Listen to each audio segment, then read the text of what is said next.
conclusion po ng ating pag-aaral. Kaninang umaga, hindi ko na po babalikan, ang haba nga di ba? Ako nainip din Sa loob-loob ng birang haba. Pati ako nainip ako doon sa haba ng preaching ka na. But I hope nakatulong po para maintindihan natin yung big picture ng mga magiging kaganapan sa mga huling panahon. So kaninang umaga, tinalakay natin yung first two judgments, series of judgments na mangyayari on the 70th week of Daniel, yung sa huling 7 taon. So pinag-aralan na po natin, hindi ko na ibabalik pa uli.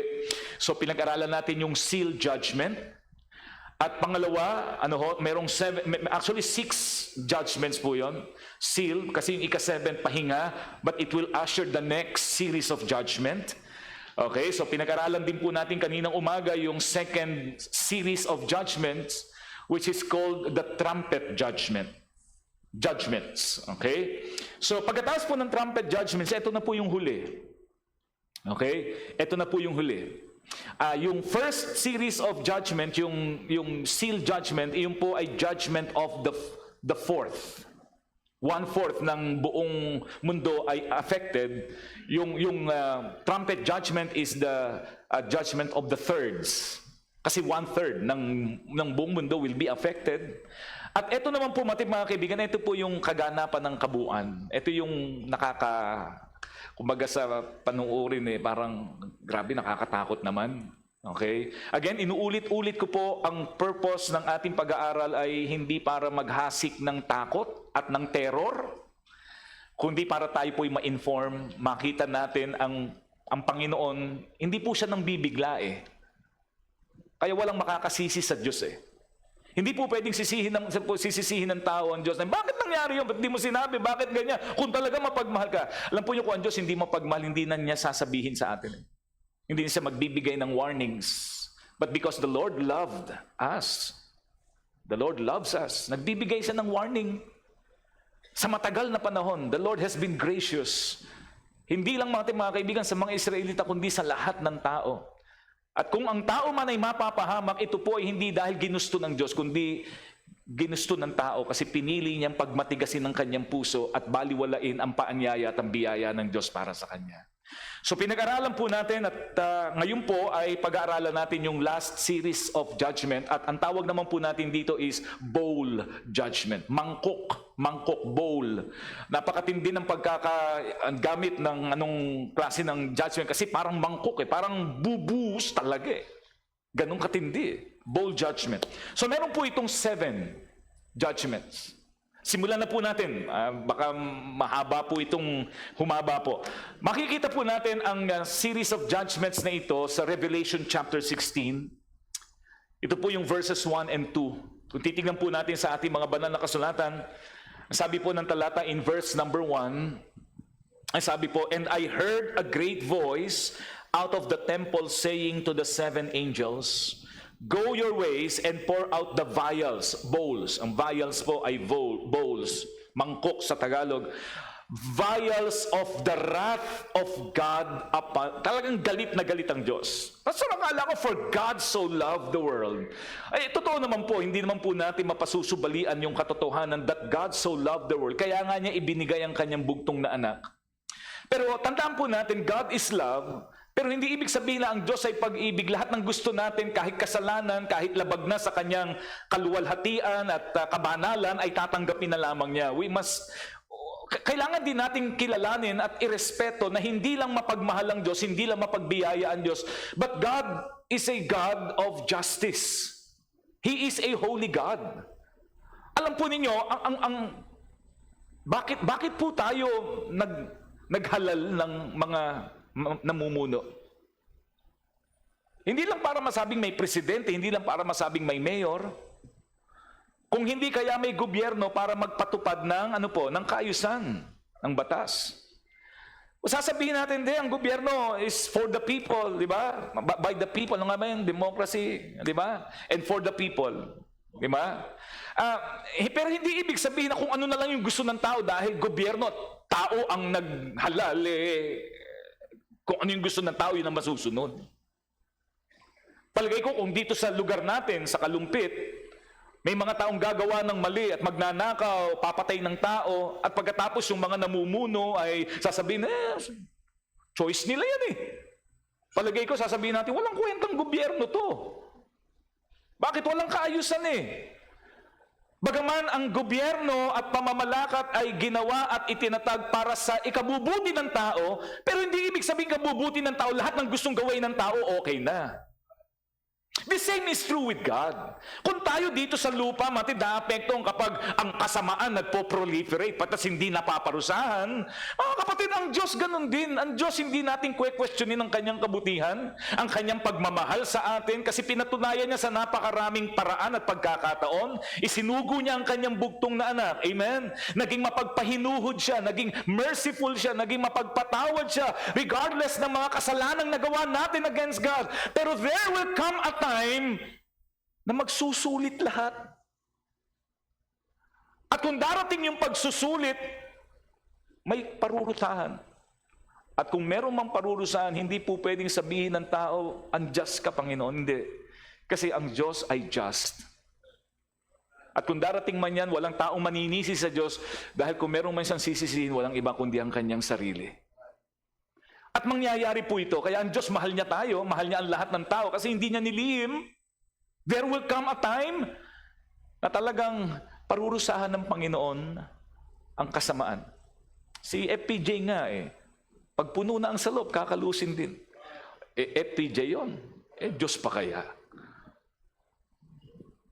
May pagsusulit, may reckoning sa lahat ng bagay, whether it be good or whether it be bad. At ito na po yun. Okay? Ito yung final judgment na sinasabi. Ang sabi po ng talata, and the first went and poured out his vial upon the earth, and there fell a noisome and grievous sore upon men. Ito yung klase ng judgment. Una pa lang to, no? There fell a noisome and grievous sore upon the men which had the mark of the beast, and upon them which worshipped his image. Naalala natin yung mark of the beast, sa simula pa lang magkakaroon yan. Kaya tatakan po yan. Sabi ng iba, ini-spiritualize to ng ibang mga mangangaral, yung daw mark of the beast sa kanang kamay ay tumutukoy doon sa magiging greedy ang tao, which is true in the last days. Ang tao magiging masama, ang kanilang magiging desire is for personal gain, regardless kung makakasama sa kapwa. At nakikita natin to ngayon. Pero ang dami mga taga-kalumpit ang binabaha dahilan sa pagnanais ng iba na makuha lang yung pera. Kung merong panahon na ang tao very greedy, ito na yun. Pero gusto ko sabihin na hindi lang yun tumutukoy sa greediness. Tumutukoy sa literal na tatak yun. At mangyayari po yan. Na yan po ay magiging paraan para i-monitor ang tao, para makita, para kontrolin ng tao. At kanina po pinag-usapan, maybe next week, sa Gospel Hour Service natin, ipapakita natin yung mga clippings natin.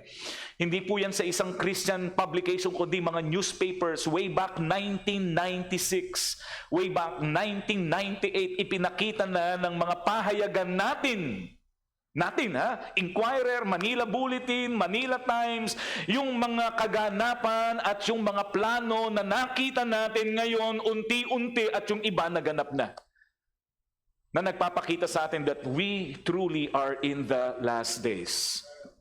Ang sabi po ng banal na kasulatan dyan, yung noisome, di ba? Noisome and grievous sore. Yung noisome po dito, ang Greek word na ginamit po dyan ay salitang kakos. Kakos, noisome. Greek word is kakos. Nang ibig sabihin po noon, mga kaibigan, is troublesome, destructive, and harmful. So itong vial na ito, itong bowl na ito ng judgment ng Panginoon, ito po mga kaibigan ay magbibigay ng distraction sa buhay ng marami.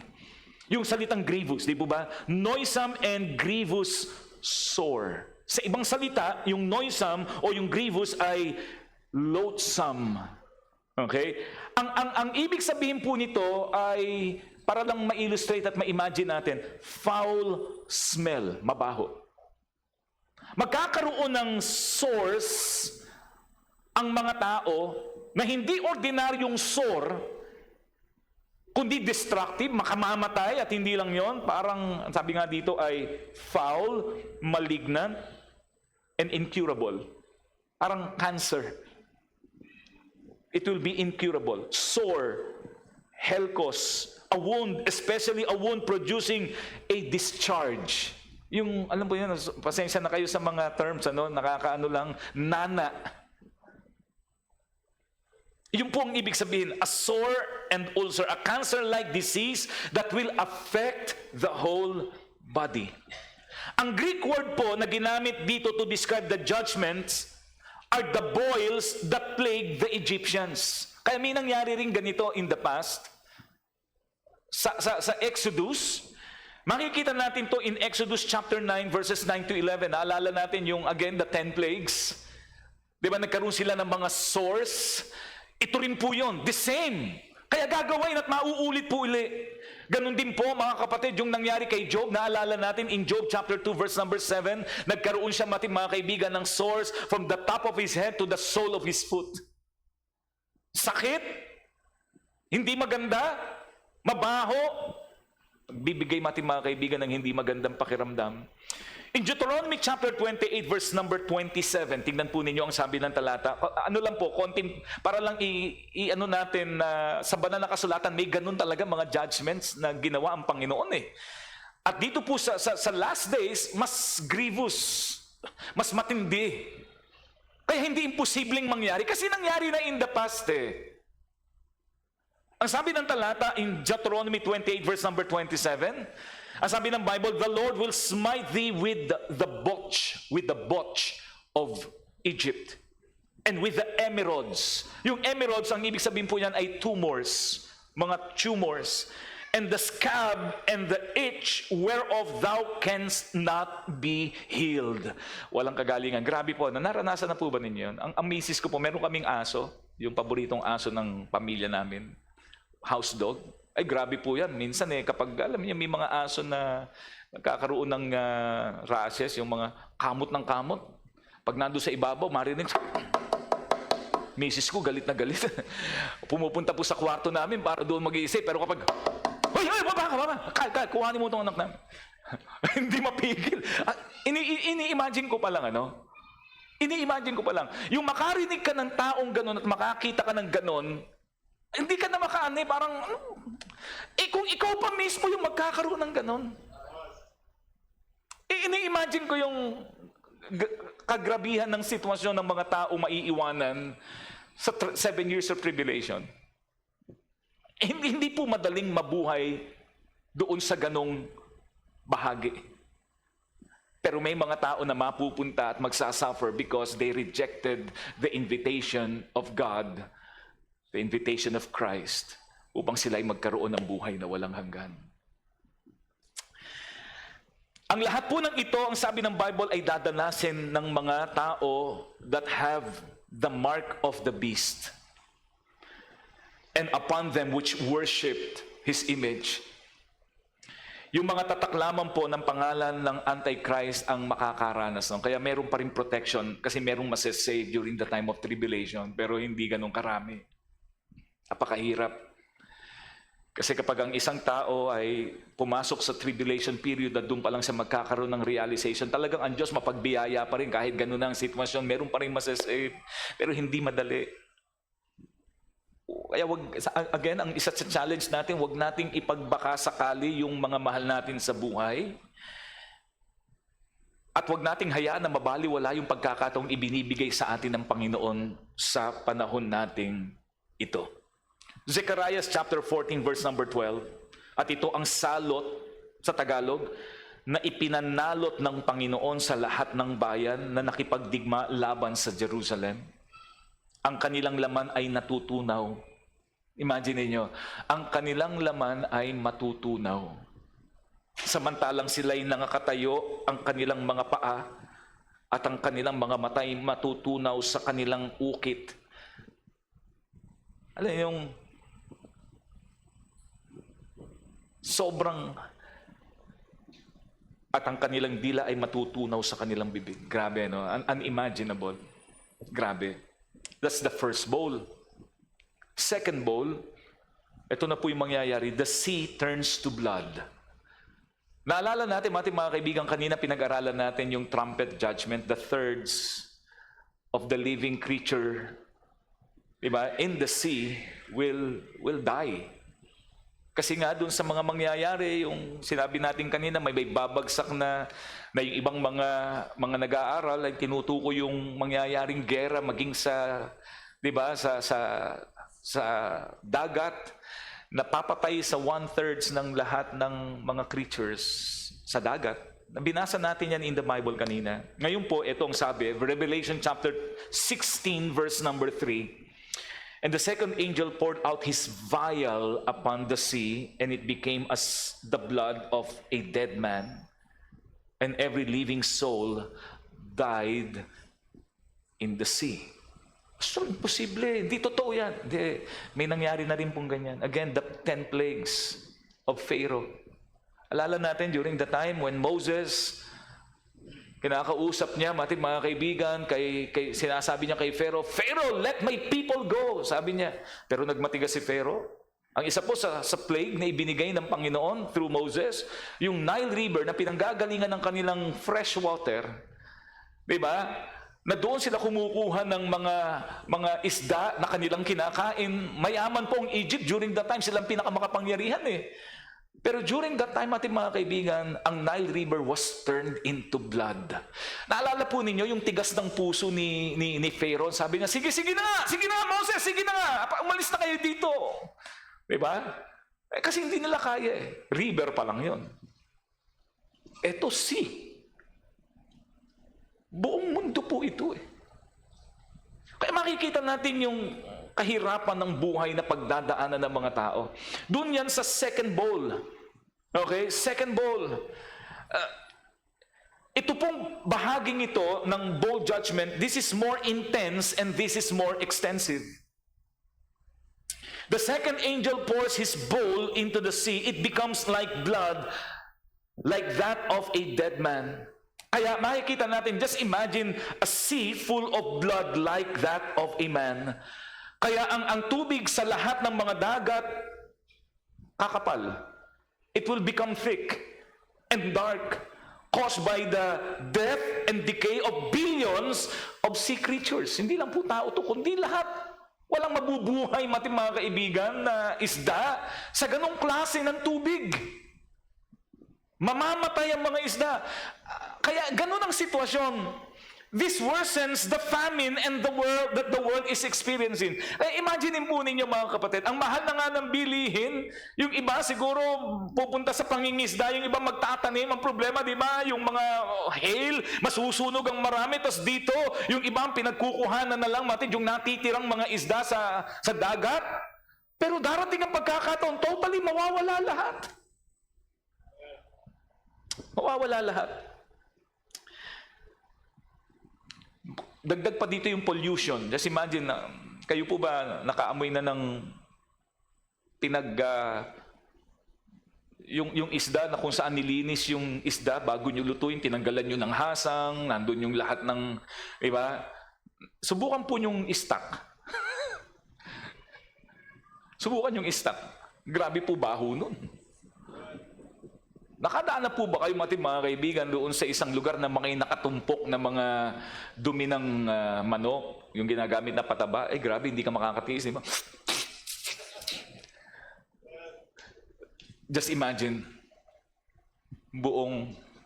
grabe po anong environmentalist, wala nang ganun. Wala na tayong magagawa. Kaya itong mundo na napakaganda, lilipas po ito eh. There will be a new heaven and new earth. Yan ang sabi rin ng banal na kasulatan. Hindi po natin matatalakay ngayon. Third bowl. Ano po yung pangatlong vial o mangkok ng judgment because of God's wrath sa kasalanan, sa mga taong nireject at sa mga taong nagmatigas ng kanilang puso? Ang sabi po dyan in Revelation chapter 16 verse number 4. Tingnan nyo ang 16 verse number 4 of the book of Revelation chapter 16. And the third angel poured out his vial, and the rivers and the fountains of waters, and they become blood. So ito, yung nauna, yung second, sea. Sa ocean, sa dagat, it will be turned into blood. Pero sa pagkakataong ito, fountains of water. Ano ibig sabihin ng fountains? Dito tayo umiinom ng tubig eh. Bukal eh. ano mangyayari? Ang bukal ng tubig na iniinuman natin, pinagkukuhanan natin, mga kaibigan, ay magiging laso na rin. Non-drinkable. Kahit pumila tayo at sabihin natin na mag-request tayo, mga kaibigan, Wilkins please. Wala na magiging Wilkins kasi lahat ng panggagalingan at pagkukuhanan ay hindi na magiging drinkable. Hindi na potable water. Wala na. Magiging laso na.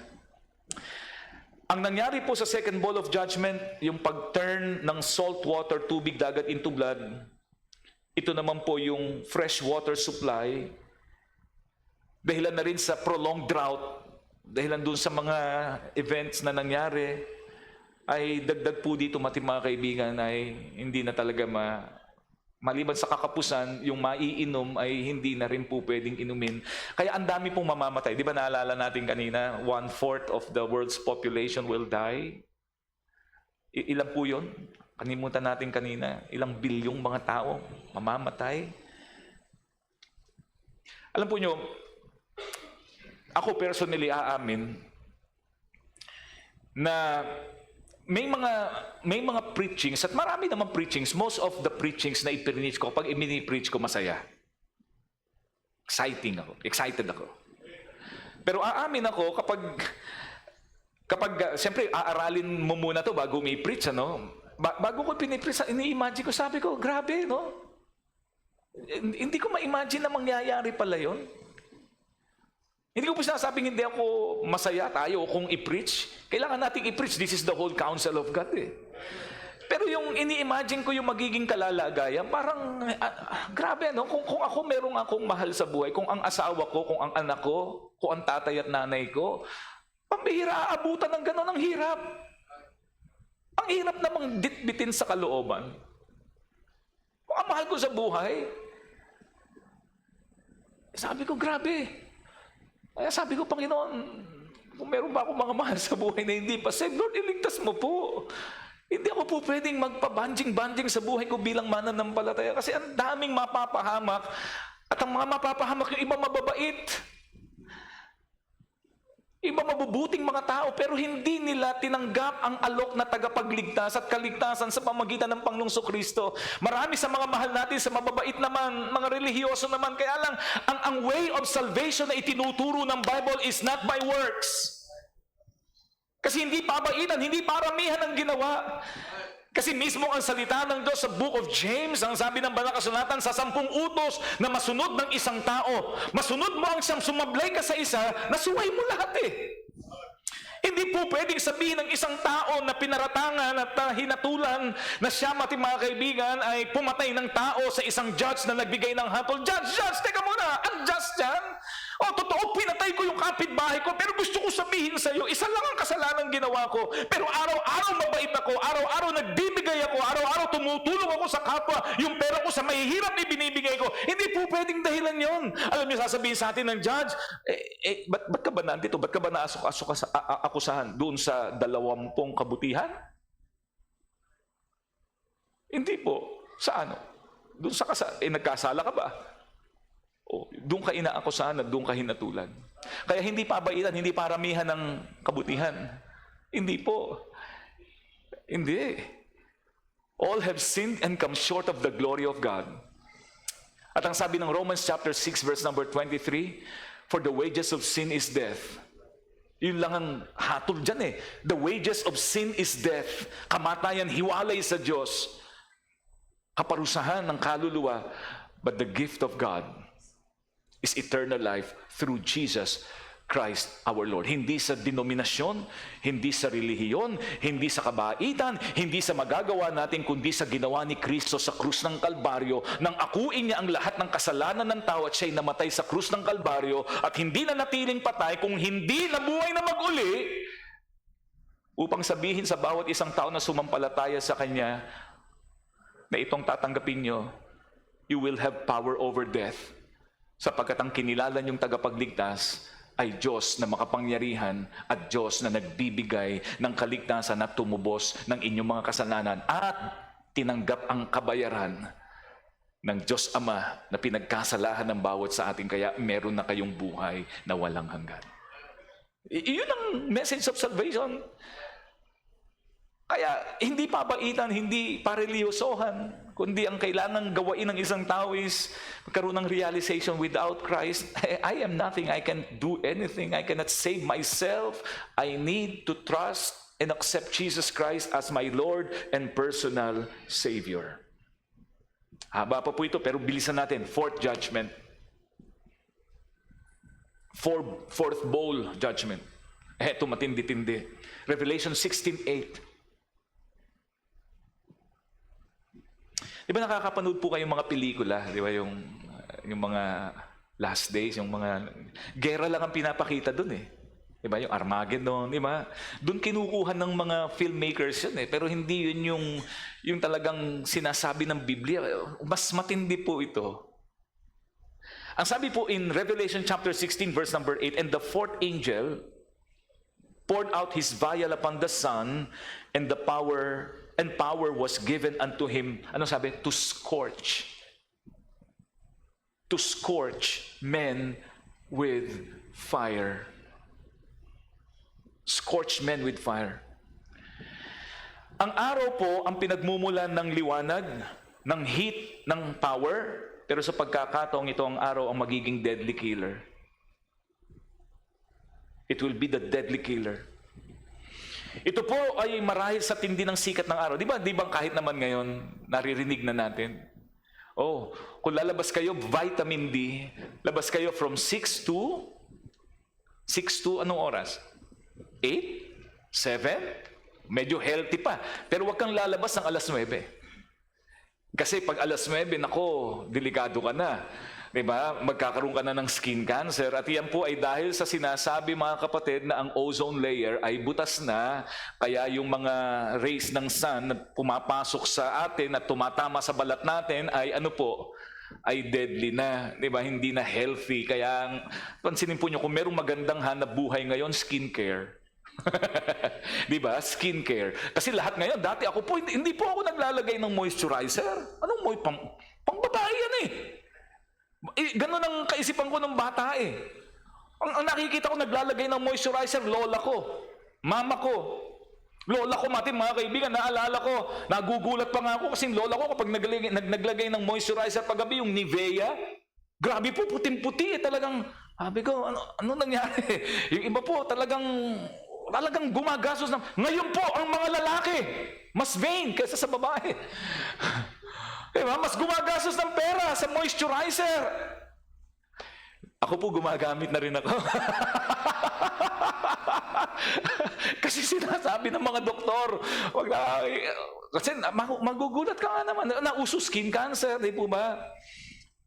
Ang dami ng nagiging, totoo namang ang effect ng araw ngayon, iba nung panahon dati. Hindi na katulad ngayon. During this time, grabe po.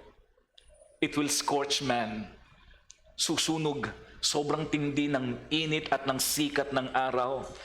At again, ito po ay limited to the unbelievers who have the mark of the beast and who worship the beast. Pastor, imposible ba yun? Posible po yun. Na kayang i-preserve ng Panginoon ang kanyang mga anak. Yung mga nanampalataya sa Panginoon. Revelation 16 verse number 9. Ang iisipin natin sa ganitong sitwasyon, dapat lahat ng tao magsisisi na, no? Di ba? Kapag gano'n na ang sitwasyon, dapat ang tao repentant na. Pero pansinin niyo, ang katigasan ng puso ng tao, Revelation chapter 16 verse number 9, and men were scorched with great heat. But they blasphemed the name of the Lord. Yet, sa kabila ng gano'n na nararamdaman, mas lalo nilang gagalit. They blasphemed the name of God, which have power over these plagues, and they repented not to give Him glory. Nakalungkot. Imbis na maging dahilan para maging mababa at makita ang sarili, huwag lumaban sa Diyos, ang mga taong ito, sa sobrang katigasan ng kanilang mga puso, patuloy nilang lalabanan at patuloy silang magmamatikas ng kanilang puso sa ating pong Panginoon. Alam na nila na ang Diyos ang gumawa nito. masyado silang mapagmahal sa kasalanan. Alam po niyo, nakakalungkot, ano? Kahit kayo nakakapanood kayo niyan. Diba, merong, yun nga, yung nababanggit ko, may mga nagbablog ngayon ang uso ngayon, yung mga nagpipreach patungkol sa salvation, yung pupunta sa isang event sa Amerika, diba, nangangaral ng salita ng Panginoon, tapos may magsasalita, gusto mo bang mapatawad ng salita? Hindi, gusto ko pumunta ng impyerno. Alam niyo, yung binablaspheme ang pangalan ng Panginoon, hayagan, na dati walang taong gagawa noon. Dati, nung panahon dati, bawal yun. Ang laking kasalanan nun. Pero ngayon, hayagan. Mas mahal nila ang kasalanan kaysa sa Diyos. Pinatigas na ng kasalanan ng puso ng mga taong ito. At ito yung reason bakit ang Panginoon parurusahan Hindi dahil hindi niya mahal, kundi yung mga taong minahal niya at binigyan niya ng opportunity at pagkakataon, pinagmatigas at binaliwala yung grace at yung mercy at yung love na ipinakita sa kanila ng Panginoon. And because God is a just God, ang kasalanan natin, mga kaibigan, dapat hatulan. Palagay ko hindi sasang-ayon. Dapat hinahatulan ang kasalanan. Ang mahirap lang kapag hinatulan ng kasalanan na hindi bigyan ng pagkakataong maayos. Pero pinili ng taong hindi maayos ang kanilang mga buhay. Fifth judgment, bold judgment, darkness and pain. Revelation chapter 16 verses 10 to 11.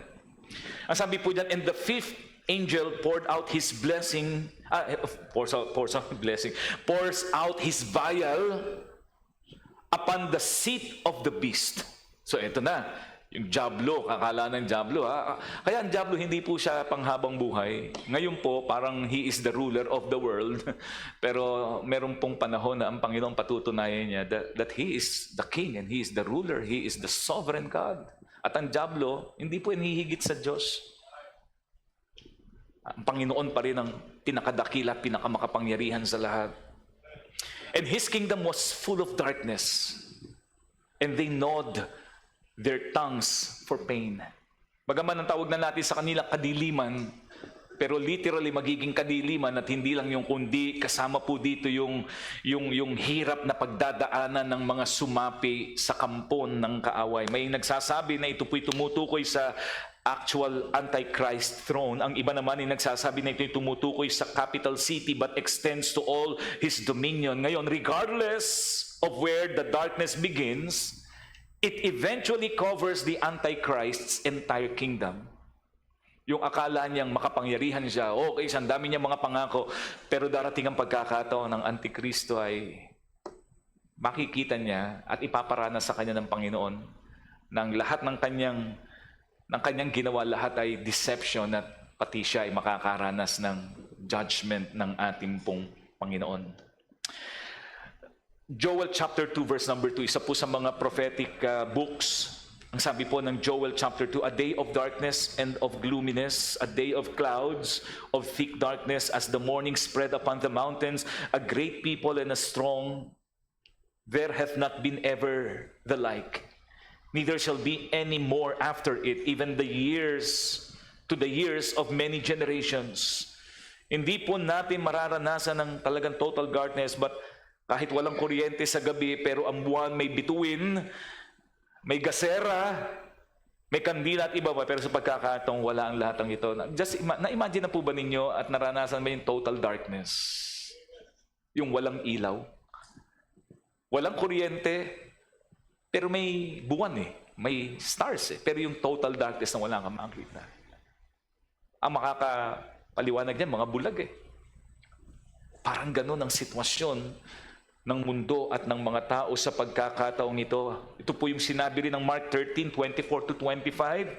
But in those days, after that tribulation, the sun shall be darkened and the moon shall not give her light, and the stars of heaven shall fall, and the powers that are in the heavens shall be shaken.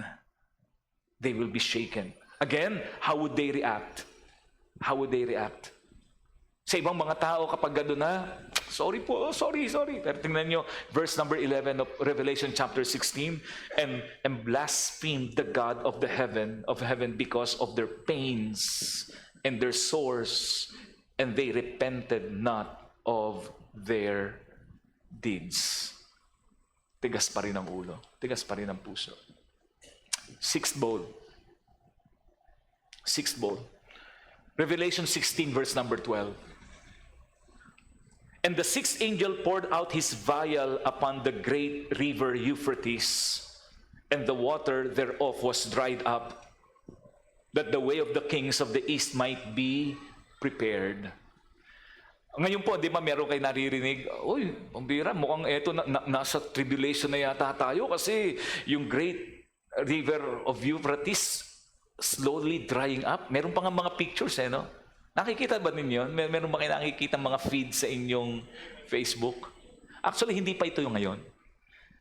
Kasi darating ang pagkakataon, alam po ninyo kung bakit tumataas din ng tubig. Kasi nga, iba, ang sinabi, ang explanation ng siyensya, dahilan sa yung mga, because of heat. Because of, yan nga, yung nasira ang ozone layer sa tindi ng, diba? Merong mga lugar na lalong bumabaha. Darating ang pagkakataon sa tindi na mangyayari, alam po nyo mangyayari, yung mga malalaking mga icebergs, doon po sa North and South Pole, it will melt. Eventually, it will melt. At ang magdudulot po niya, mga kaibigan, hindi na po magkakaroon ng great flood. Hindi na po issue yun. Wala ng great flood as in during the time of Noah. Pero asahan po natin meron pong magiging effect yun. At tataas ang level din ng tubig. Ngayon ang nangyayari ganyan kasi nga may dahilan din. Pero hindi pa ito yun. Pero time will come, magkakaroon ng tubig at ang sabi, ito yung araw na kung saan ay tutuyuin. Matutuyo ang great river of Euphrates. At dito po mga kaibigan yung magiging daanan at puntahan ng mga armies of the world. At dito po mangyayari, mga kaibigan, yung kung saan magtatagpo ang lahat at dito po magkakaroon, mga kaibigan, ng opportunity at dito po mangyayari yung sinasabi po natin na magkakaroon na ng great battle of the Armageddon. Okay? Ito na po yung mga huling mga sandali at ito na po yung huling mga judgments na papunta na po doon sa sinasabi po ng talata ng banal na kasulatan. Okay? Kaya tingnan nyo sabi in Revelation 16 verse number 12, ang sabi po ng talata, the sixth angel poured out his vial upon the great Euphrates river, and the water thereof was dried up. Dried up. In order that the way of the kings of the east might be prepared. So ito meron na tinutukoy, kings of the east. Sino ba yung kings of the east? Sino-sino yun? China. Di ba east? Sino pa yung mga nasa east? Tayo far east. Ang India ba nasa east? Di ko alam, ano? Ang Japan, nasa east ba ang Japan? Di ko masyadong familiar sa geography, pero the kings of the east. Pag sinabing kings, ibig sabihin maraming hari. Pag sinabing kings kasi tumutukoy sa kingdoms. Ngayon wala na tayong masyadong kingdoms. Ang tawag natin ngayon ay countries. Countries from the east. Pupunta doon, patungo doon sa final battle. Okay? At ito po ay bahagi ng ng paghahanda. Millions of people manggagaling sa iba't ibang mga lugar, pupunta at dadaan doon sa lugar na yon. Bakit po? Bakit? Why? Revelation 16:13-14. And I saw 3 unclean spirits like frogs came out of the mouth of the dragon and out of the mouth of the beast and out of the mouth of the false prophet. Yung tatlo pong identity na ito ay ang tawag po na pseudo-trinity. Kasi tayo, di ba, ang Bible nagtuturo na may Trinity, God the Father, God the Son, God the Holy Spirit. Ito po pseudo, sabihin false Trinity. Meron din silang Trinity. Sino-sino po yan? Una, mga kaibigan, yung pong sinasabi po natin, mga kaibigan, na Satan, The Antichrist and the false prophets. Itong tatlong ito, magkakagrupo, magtutulungan para mandaya, mga kapatid at mga kaibigan. Mandaraya po sila ng mga tao. At magpapakita sila ng himala. At ang mga tao, mga kaibigan, maniniwala sa kanilang deception, makukuha nila ang damdamin, at sila po mga kaibigan ay susunod. Revelation 16 verse number 14, tignan ninyo, for they are the spirits of devils, working miracles, which go forth unto the kings of the earth, buong mundo po ang tinutukoy, and of the whole world, to gather them to the battle of that great day of God Almighty, great day, the great battle of Armageddon. Saan po gagawin yan, mga kaibigan? Of course, malapit sa Israel. Yan ang lugar na mangyayari. Kaya nga kung gusto natin makita kung nasang timeline na ang sitwasyon natin at ang mundo natin ngayon, lagi tayong titingin sa nangyayari sa bansang Israel. Hindi sa sasabihin ni, sino nga ba yung magaling na manghuhula ngayon? Yung babae? Oo. Baldwin ba yung Baldwin? O, di ba? Huwag po kayo doon maniniwala. Sa Bible tayo tumingin. Hindi doon. Ang Bible, saan nakagsasabi kung ano ang mga po pwedeng mangyari. Doon tayo maniwala at doon tayo tumingin sa banal na kasulatan. Panghuli na po. Tapusin na po natin. Alam ko medyo sobra na tayo sa oras. The seventh bowl. Marami pa po ito. Kaya lang mahaba yung magiging explanation natin. Pero isang araw pag-aaralan natin, siguro iisa-isahin natin. Seventh bowl. Ito po yung huli na. At ito po ay tumutukoy doon sa the great earthquake. Meron pinaghahandaan ng bansa natin, the big one. Hindi po yun. Hindi pa po yun. Much terrible, much stronger than the big one na pinaghahandaan ng mga bansa at ng mga lugar natin ngayon. Revelation 16 verse number 17. Itong sabi, and the seventh angel poured out his vial into the air, and there came a great voice out of the temple of heaven from the throne saying, ano sabi? It is done. Ito na yung huli. Final, it is done. Naalala ko tuloy mga kaibigan, naalala niyo si Kristo nung ipinako sa krus, it is finished. Tapos na. Dito, it is done. Yung 70 weeks of Daniel, yung katuparan ng mga dahilan kung bakit nagbigay ng prophecy about the 70 weeks of Daniel, ito na po mga kaibigan yung culmination. At dito sa seventh bowl, sabi, it is done. And there were voices and thunders and lightnings, and there was, and there was a great earthquake, such as was not since men were upon the earth. So mighty an earthquake and so great. And the great city was divided into three parts. The cities of the nations fell. The great Babylon came in remembrance before God to give unto her the cup of wine and the fierceness of his wrath. And every island flew. Hindi po lumipad, Yun lang po yung pagkaka-describe kasi nawala. Hindi po yung, bapambira lumilipad ang mga islands. Hindi po, sobrang tindi ng earthquake, totally leveled. Yung matataas. And the mountains were not found. Para mawala ang bundok dahil lang sa earthquake. Terribling earthquake yun. Hindi biro, And there fell upon men a great hail out of heaven, every stone about the weight of a talent. Ito pang nakakalungkot, and man blasphemed because the plague of the hail, and for the plague thereof was exceeding great. Now, after this earthquake, then will the return of Christ occur. Second coming of the Lord Jesus Christ. Ito po yun. At bababa ang Panginoong Kristo, at ito na po mga kaibigan, magkakaroon ng final battle. Hindi na po natin masyadong tatalakayin, pero ito po yung parang sequence of events na mangyayari, mga kaibigan, hahatulan at mamamatay ang lahat ng mga tao which have the mark. At ano po yung mag-a-usher, mga kaibigan? Sino po ang kasamang pababa ng ating Panginoong Kristo? Kasama ang church, kasama mga kaibigan ng Old Testament saints, kasama mga kaibigan lahat ng host of heaven. At hindi po tayo makikipaglaban kung hindi tayo po ay sasama pababa sa ating Panginoong Kristo to set up the kingdom of heaven here on earth. Anong mangyayari? Sino lalaban?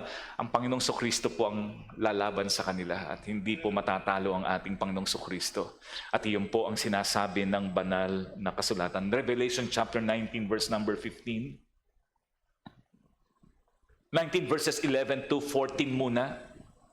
And I saw heaven opened, and behold, a white horse, and he that sat upon him was called Faithful and True. Sino po yung faithful and true? Jesus Christ. And in righteousness he doth judge and make war. His eyes were as a flame of fire, and on his head were many crowns, and he had a name written that no man knew but he himself. And he was clothed with a vesture dipped with blood. And his name is called the Word of God. Who is the Word of God? The Lord Jesus Christ. And the armies which were in heaven followed him upon white horses, clothed in fine linen, with white and clean. So sino po ang tinutukoy dyan? Nadababa, kasama po ang Panginoong Kristo. In verse number 8, the church. The tribulation saints in chapter 7, verse number 13. The Old Testament believers in Daniel chapter 12, verses 1 and 2. And also the angels of God. In Matthew chapter 2, verse number 31, they will return, mga kaibigan, with the Lord Jesus Christ. Wala po tayong armas kasi hindi tayo makikipaglaban. Tayo po ay kasama ni Kristo to reign with Him after He defeats His enemy. Paano po matatalo ang enemies? Chapter 19, verse number 15 of the book of Revelation. And out of His mouth goeth a sharp sword, that with it he should smite all the nations, and he shall rule them with a rod of iron, and he treadeth the winepress of the fierceness of the wrath of the Almighty God. So yung sharp sword dito signifies or symbolizes Christ's power to kill his enemies. Hindi tayo makikipaglaban. It is the Lord Jesus Christ who will fight. Tayo kasama ni Kristong bababa to reign doon po sa millennial kingdom of the Lord Jesus Christ that He will set up for 1,000 years dito sa lupa na to. Ang dami pa po. Ang dami pa, no? Actually, maraming mga prophecies in the Bible na hindi tayo po pwede maging dogmatic, pero ayon sa ating pag-aaral at ayon sa ating paniniwala, ito yung mga sequence of events. Sabi ko nga sa bawat sa ating, kahit na ang tribulation, ang rapture, na tinuturo ng Biblia, na maliwanag namang itinuturo ng Biblia, na darating ang araw that we shall be caught up in heaven. Pero sabi ko nga sa inyo, may mga Baptist na kasama tayo at kakilala natin. Totoong Baptist, mga true believers of the Lord Jesus Christ, pero minsan nagkakaiba ng mga views. Merong mga Baptist na ang paniniwala, the church will go through the first 3.5 years of the tribulation period, kukuhanin in the middle of the tribulation period. Diba? Kaya lang kapag ganun, bilang na natin, hindi na imminent eh. Diba? Hindi na imminent. Kasi 3.5 years. Parang si Daniel, diba? Nung mangyayari na yung prophecy ni Jeremiah, binilang niya 70 years eh. Kaya on the 70 years, nagpe-pray siya eh. At binigay ng Panginoon yung panibagong prophecy. So, tayo, we are not against, hindi natin sila kalaban, inirerespeto natin ang paniniwala ng iba, pero tayo ang paniniwala natin that the church will be raptured before the tribulation period. And that great event that will usher the 7 years of tribulation, the 70th week of Daniel, is none other than the rapture of the church. Kasi yun yung nakikita nating event that will affect the whole world. Na mag-a-usher para ang Antikristo is umangat. Kasi magkakaroon ng kaguluhan. Pero tayong mga mananampalataya, again, hindi para mag-cause ng takot, kundi awareness, lesson, para magbigay sa bawat sa ating mga kaibigan, hindi lang awareness but also to awaken all the believers. Gising man tayo physically, baka spiritually we are sleeping. Magpagising sa atin na wag tayong wag nating hindi seryosohin ang ating relasyon sa Diyos, kasi this topic is so important, kasi ito'y may kinalaman hindi sa pera, hindi sa hanap buhay, hindi sa kakainin, kundi sa magiging destinasyon ng kaluluwa ng mga tao kung sila ay hindi makakakilala kay Kristo bilang Panginoon at sariling tagapagligtas. Tayong mga mananampalataya, tayong matakot kasi merong rapture. Ito yung anytime, any moment. I hope and pray na tayong lahat na nandito, we are ready. Na anytime the Lord Jesus Christ will return to get His church, makakasama tayo doon. At again, ang tanging paraan para makasama tayo doon is to accept, to recognize that we are sinners. We cannot do anything that can save us, that can save and that can redeem our soul in going to hell, because we are all sinners. We fell short of the glory of God. Ang kailangan gawin ng bawat isang tao is to accept that we are sinners, repent of our sins, and to accept that the only Savior who can give us eternal life is none other than our Lord Jesus Christ, who gave Himself, died on the cross, but after 3 days He rose again to give us eternal life. Kaya tayong mga mananampalataya, let's continue. Huwag nating sayangin. Patuloy nating ipag-pray ang mga mahal natin sa buhay. Patuloy nating gamitin, patuloy tayo as a church na maging liwanag at asin ng sanlibutan at magkaroon tayo ng compassion sa mga taong hindi pa nakakakilala kay Kristo bilang tagapagligtas. At kung meron man sa ating kalagitnaan, if you are not yet saved, if you are not yet sure, kung nagdududa pa tayo, hindi natin alam, totoo ba akong Kristiyano? Naniniwala naman ako sa Diyos, pero totoo ba yun? Totoo ba? Lahat ba naniniwala sa Diyos ay Kristiyano na? If you want to be sure, accept Jesus Christ. Wala namang masama. Tanggapin mo lang si Jesus ng buong puso at sampalatayanan at bibigyan kanya ng buhay na walang hanggan. Tumayo po tayong lahat. Let us pray. Let us pray.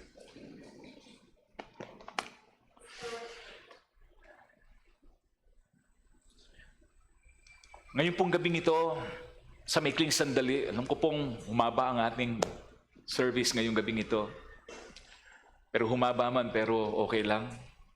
Salita naman ng Diyos ang ating binigyan ng pagpapahalaga. Pero magiging sayang, nag-spend na tayo ng mahabang panahon, pero mawawala ng kabuluhan kung yung narinig natin at yung katotohanan at challenge sa atin ay babaliwalain natin at uuwi tayo na parang walang nangyari. Huwag nating sayangin. Kasi may layunin ang Panginoon. Bakit niya ito itinuro sa atin? Ngayon pong gabi pong ito, if the Lord is talking to you, kung kayo'y mananampalataya, kung kayo'y Kristiyano na, hindi ko alam kung paano kayong kinausap ng Panginoon. Kung ito'y naging paraan to awaken our sleeping soul, pabayaan natin ang ating relasyon sa Diyos, parang malayo tayo sa Diyos, parang this is the time na tayo ay gumising. Magising tayo. Panahon na hindi natin hawak. Kung itong pangungusap ng Panginoon ay para sa mga loved ones natin, kaibigan natin, tao malalapit sa puso natin, pinaalala sa atin na hindi tayo dapat magpakakampante at hindi tayo naging masaya na Christian tayo, pero yung ibang mga mahal natin sa buhay ay hindi pa. Kung itong pangungusap sa atin ng Panginoon, again, walang masama na ipag-pray natin sila. At pag-pray natin, gamitin tayo ng Panginoon para maibahagi natin ang mabuting ebanghelyo sa kanila. At kung meron sa ating kalagitnaan na nagsasabi, Pastor, natakot ako . Gusto ko sabihin, hindi po yun ang intensyon. Ang intensyon na ipakita sa atin ang pagmamahal ng Diyos. Bibigyan tayo ng pagkakataon ng Diyos. Hindi para takutin ang sino man, kundi para sabihin, anak, mahal kita. Pinarinig ko sa ito para para maging dahilan para buksan mo puso mo. Kung meron man po sa ating kalagitnaan na nagsasabing, Pastor, natatakot ako. Kasi alam ko na kapag dumating ang kamatayan o dumating ang araw na yan, maiiwanan ako, hindi ako makakasama. Alam kong dadaan ako sa ganyan dahil hindi ko pa totoong sinasampalatayanan si Kristo bilang tagapagligtas ng aking kaluluwa. Pero ngayong gabing ito, if the Lord is talking to you, accept Him. Hindi po membership, hindi pagdalo sa church, kundi yung pagtanggap sa nag-iisang tagapagligtas ang magiging paraan para maligtas ang kaluluwa natin. Kung ang Panginoon ay nangungusap sa atin ngayong gabi, kung meron man sa atin nagsasabi, Pastor, pakipag-pray po ninyo ako, gusto kong tanggapin si Jesus. Gusto ko pong maging isang tunay na mananampalataya ng ating Panginoong Kristo. Nais kong buksan ang puso ko.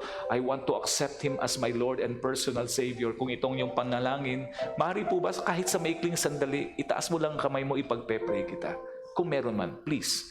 Meron po ba? Please, huwag kayong mahiya. Salamat po. God bless you. Salamat po. God bless you. God bless you. Meron pa po ba? Thank you po. Salamat po. God bless you. God bless you. God bless you. Meron pa po ba? Ngayon pong gabi pong ito, sa lahat ng nagtaas ng kamay, meron pong magpe-pray para sa inyo. Someone will pray for you. Someone will share to you the right way of salvation. At sama lang po kayo sa kanila. Isasama po namin kayo sa panalangin. Pagpe-pray po nila kayo. Sa ating pong mga mananampalataya at mga members ng church, if the Lord talk to you sa anumang kaparaanan, ito po yung panahon na lumapit tayo sa Diyos at makipag-usap po tayo sa Diyos. Come on, kung kayo po'y kinausap ng Diyos, just come to the Lord. Nilapit lang po tayo dito sa harapan at manalangin po tayo. Kinakausap, kinoconvict tayo ng Panginoon. Kausapin mo ang Diyos. Huwag mong baliwalain ang pagkakataon at opportunity na ibinibigay ng Panginoon para tayo ay Kanyang katagpuin. Lapit natin ang ating mga mahal sa buhay. Mag-ayos tayo ng puso natin sa Diyos. Kausapin natin ang ating Panginoon.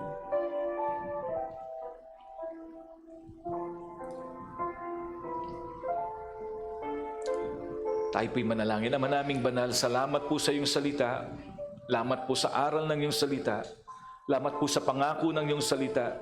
Salamat din po sa pagkilos ng banal na Espiritu na patuloy na kumikilos sa aming mga puso, nagpapaalala, nagre-remind, Panginoon, ng aming mga katatayuan, nagre-rebuke, Panginoon, sa amin.